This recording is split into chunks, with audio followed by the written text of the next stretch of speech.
नमस्कार साथियों, आज हम एथिक्स के एक विषय भावनात्मक बुद्धिमत्ता पर बात कर रहे होंगे कि सबसे पहले बात करेंगे भावनात्मक बुद्धिमत्ता है क्या। भावनात्मक बुद्धिमत्ता के बारे में कौन कौन से विचारक प्रसिद्ध हैं, भावनात्मक बुद्धिमत्ता का इतिहास क्या है, पहले भावनात्मक बुद्धिमत्ता मानी जाती थी कि नहीं मानी जाती थी। उसके बाद हम बात करेंगे कि भावनात्मक बुद्धिमत्ता सीखी कैसे जाती है। फिर आगे हम बात करेंगे कि भावनात्मक बुद्धिमत्ता का मूल्यांकन करेंगे कि क्या सही है, क्या गलत है। फिर इसी पर बात कर रहे होंगे, तो चलो शुरू करते हैं कि भावनात्मक बुद्धिमत्ता का इतिहास क्या है और ये है क्या। वास्तव में पहले सोरेन कीरकेगार्ड जैसे लोगों का मानना था कि भावनात्मक बुद्धिमत्ता जो है अनुवांशिक रूप से होती है और ये अनुवांशिक अर्थात जन्म से ही होती है। और फिर आगे कई विचारक आए, फिर उनके बाद आए सेलोबी मेयर, डीनेल गोलमैन, और उन्होंने भावनात्मक बुद्धिमत्ता के बारे में विचार। फिर डेनियल गोलमैन ने खुद ही एक किताब लिखा, emotional intelligence why it can matter more than IQ, अर्थात इमोशनल इंटेलिजेंसी कैसे इंटेलिजेंस क्वोशिएंट से बड़ी है। उस पर फिर काफ़ी विचार किया। तो चलो साथियों, हम बात करते हैं इंटेलिजेंस क्या है, पहले बुद्धिमत्ता क्या है।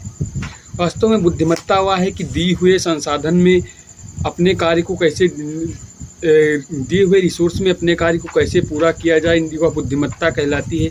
वास्तव में एक क्षमता है, ये एक क्षमता है।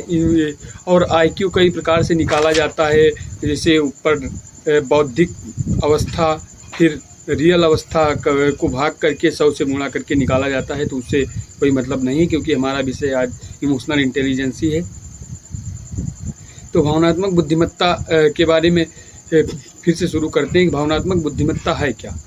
भावनात्मक बुद्धिमत्ता ऐसे कहते हैं कि जैसे किसी चीज़ को अपनी मन स्थिति या दूसरों के बारे में समझकर, उसे जानकर और उसे नियंत्रित करने की प्रक्रिया इमोशनल इंटेलिजेंसी भावनात्मक बुद्धिमत्ता है।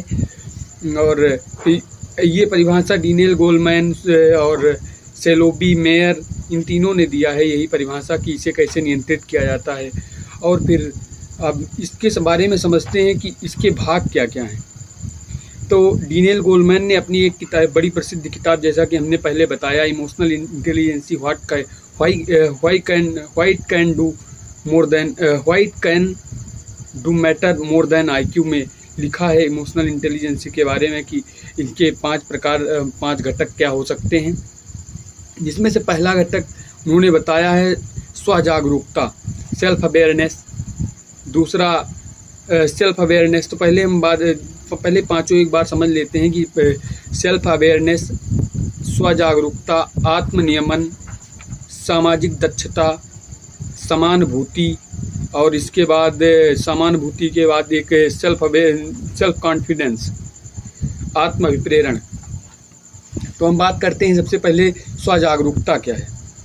स्वजागरूकता से तात्पर्य है कि अपने और अपने जिसके बारे में जिसकी भावनाओं को समझना है, उसके बारे में समझकर उसे नियंत्रित करने की प्रक्रिया है स्वजागरूकता। और उसके बाद आत्मनियमन से तात्पर्य है अपनी भावनाओं को समझना और उसे नियंत्रित करना। इसके अलावा समानुभूति से तात्पर्य है स्व और पर की भावनाओं का समाप्त हो जाना, मतलब क्या हमारा है क्या तुम्हारा, ये समाप्त हो जाना है। इसके अलावा आत्मविप्रेरण, सेल्फ मोटिवेशन, अपने आप को उत्साहित करते रहना है। सामाजिक दक्षता, समाज के बारे में समझना और उसके अनुसार अपनी प्रतिक्रियाएं देना, समाज को समझकर उनकी भावनाओं को समझना है। और आज तक इतना ही, और उसके बाद हम कल मिलेंगे।